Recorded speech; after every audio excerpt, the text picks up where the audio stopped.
আসসালামু আলাইকুম বন্ধুরা, আশা করি ভালো আছেন। কয়েকদিন ধরে অনেক থেমে থেমে বৃষ্টি হচ্ছে, তাই আমি ভাবলাম এখন ছোট মাছ পাওয়া যাবে। তাই ছোট মাছ কেনার জন্য আমি আমার বাড়ির পাশের ছোট খালের উদ্দেশ্যে রওনা দিলাম। তো এই হলো আমাদের খাল, যে খালে আশেপাশে এলাকা প্লাবিত হলেও এখানে কোনো পানির আবহাওয়া পাওয়া যায় না।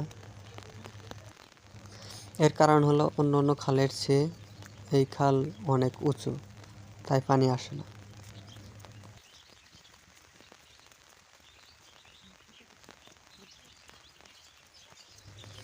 এখন যে পানিগুলো দেখতে পাচ্ছেন, এগুলো হলো আশেপাশে জমির পানি।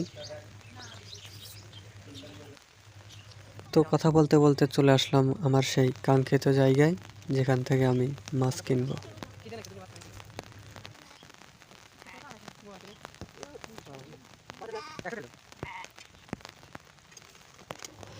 মাছগুলো দেখতে অনেকটাই ভালো লাগছিল, ছোট ছোট কয়ের কুরুম।